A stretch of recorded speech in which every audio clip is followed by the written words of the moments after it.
Before all of that, it's a shocking story that's been labelled the new post office scam. After moving to Exmouth 5 years ago, Joe Bateman found that a daily dip in the sea had a transformative effect on her mental health. Yeah, but after a swim started to become frequently disrupted by sewage spills, she decided to take action. As well as suing her local water company, South West Water, she also refused to pay part of her water bill until action is taken. Yeah, and after receiving thousands of messages of support, she is joining us in the studio to share her fight. Hello. Before we talk to our lovely Joe, we're going to go to Alice Beer. She's live in South West Water's headquarters in Exeter. Morning, Alice.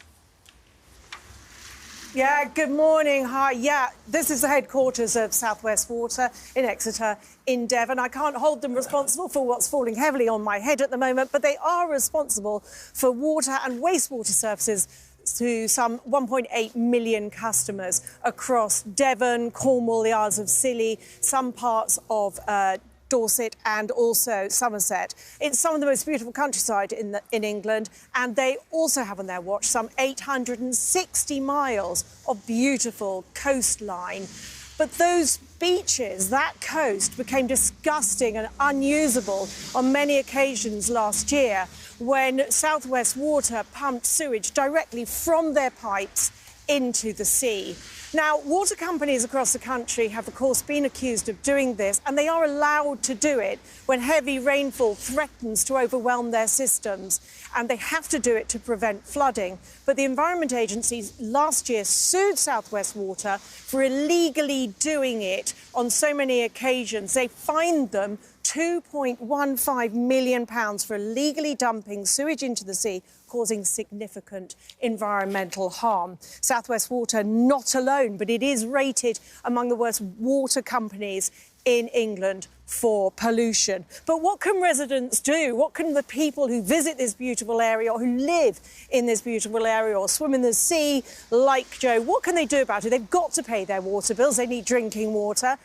And they've got to do it. They don't have a choice. And what chance do they stand against the might of such a big company like South West Water? Well, we have seen, brought to our attention, finally, what one man's fight can achieve. We've seen Alan Bates take on the post office and finally, after more than 10 years, find some kind of justice for people. So here in Devon, another David is finding her Goliath in the shape of South West Water. Joe Bateman has refused to pay the sewage part of her water bill and is taking South West Water to the small claims court. She's paid her 50 quid and she is bringing a case. So the battle for the sea starts here. Well, I believe, Ali and Dermot, it starts on your sofa with Joe. Thanks, Alice. Thanks for setting Thanks, the scene. Alice. Joe, so nice to meet you. Hi. Yeah, and, lovely to meet you. Like, already we're in.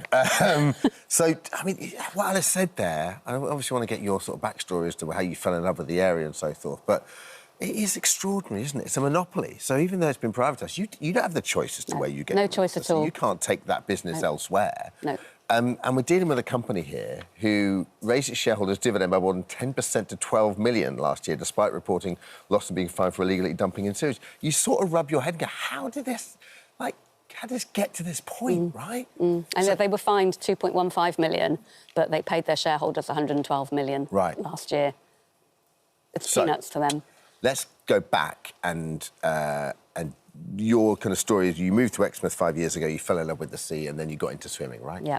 Exactly, yeah. 5 years ago, it was my sister actually persuaded me to go swimming in the sea for the first time, just as I'd just moved down to Exmouth, and she was already... From the Midlands? Yeah, from the Midlands. So I'd never lived near the sea, and then walked the South West Coast Path, fell in love with the sea. Yeah. Moved down. Lovely. And my sister persuaded me to go in, and that was at the very, very end of November, and so it was cold. It was very cold. And I've never liked swimming. I've never liked getting cold and wet. It was not something on my radar. I went in reluctantly and I was bitten by the bug. Yeah. Just that one time was enough. What did you notice about your mental health as soon as you went in? When you go in, there's this huge sort of cold water shock. Even in the summer, you get a bit of a cold water shock because water's never that warm. Yeah. But within for me, a pretty short time, like a minute, you stop feeling that. You go quite numb anyway. Yeah. You get a kind of burning sensation in your skin. And it just, for me, becomes this really quite meditative experience.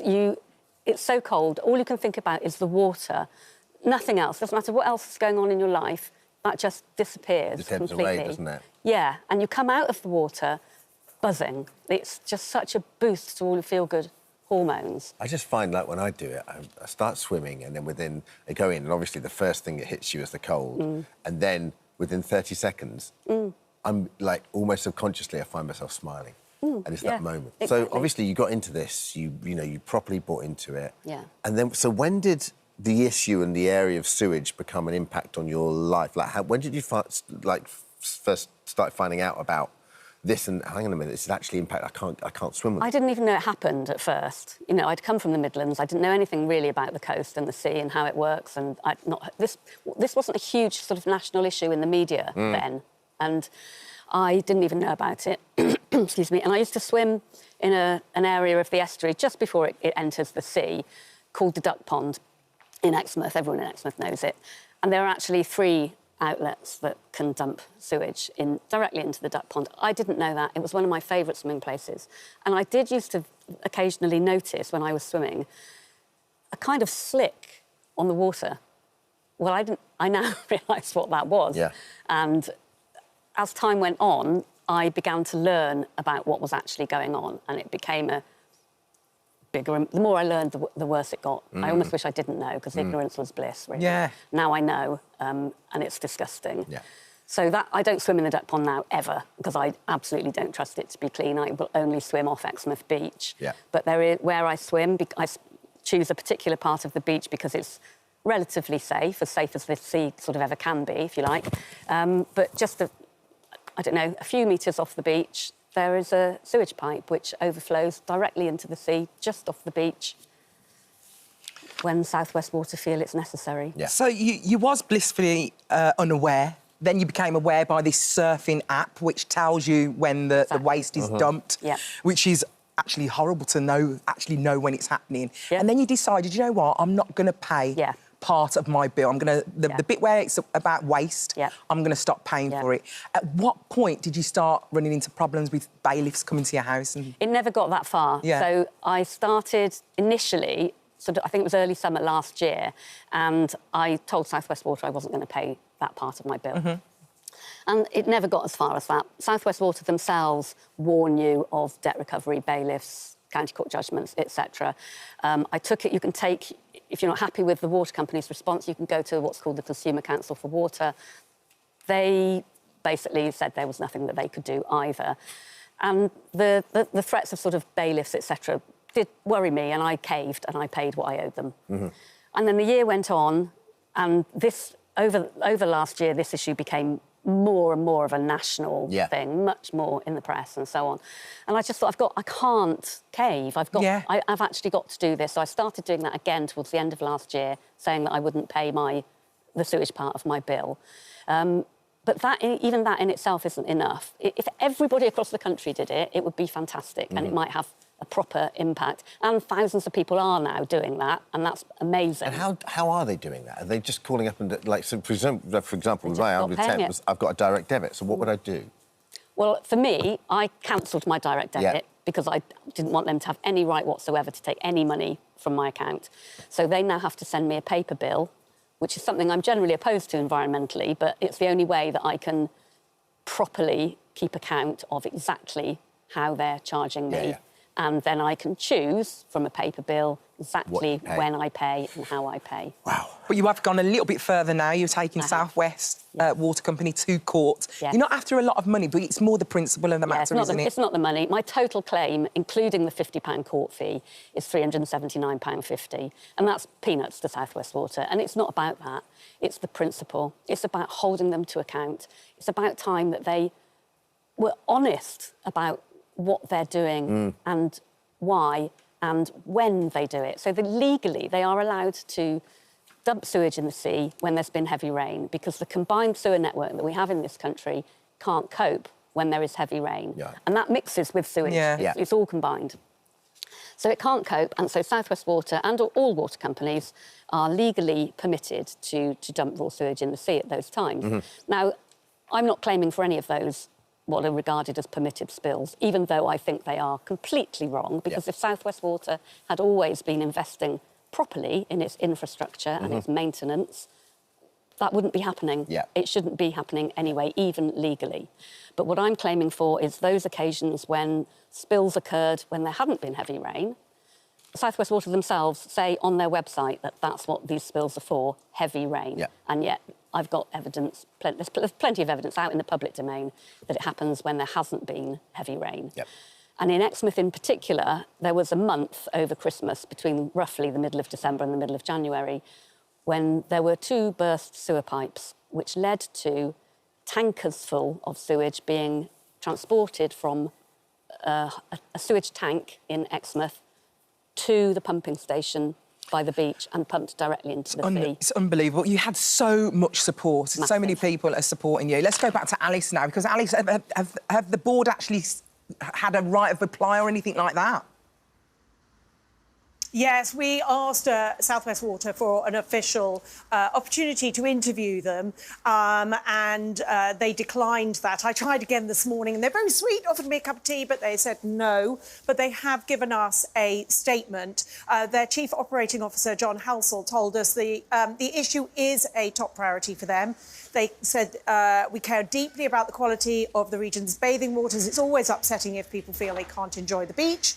Almost all the bathing waters in the southwest have good or excellent water quality status determined by the environment agencies. Interestingly, that, I believe, is judged between May and September, not some of the periods that Joe has just been talking about.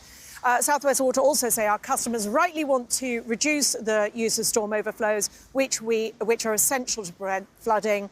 We have a plan, they say, but we know there is more to do. And South West Water have just told me this morning that they are actually in conversation with Joe. So we will see where that goes. But I sort of think that Joe wants to take the fight to the bitter end, and maybe other people want to join her. Water UK, which is a trade association for all the water companies in England, said thanks to water company investment, the number of English bathing waters with good or excellent ratings has more than trebled since the 1990s. The companies are now proposing an £11 billion investment to massively reduce storm overflows and improve our waterways. So a lot of talk about money going into the infrastructure.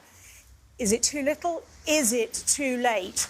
Well done, Joe. Yeah, good for you, Joe. And thank you, Alice, for that report. Thank you so much. Good luck. Yeah, good luck. Keep in touch. Yeah, we want to know exactly what happens. Oh, I'll keep you posted. Thank you so much. Thank you. And Joe, have you got like a website or anything people want? No, actually, it's worth saying because I've had this has gone viral on social media, and I don't really do social media, so I keep constantly getting requests from people to follow me on Instagram, and I don't accept them. There's no point because there'd be nothing to see. I put nothing on Instagram. I'm only on it so that I can see what my 2 grown-up children are up to. That's all it's for. So apologies to all those people who I might have appeared to have ignored, but that's how it is. Keep finding the good fight. I keep track of myself by putting my name into Google. Good luck. Don't do that. Good luck, Joe.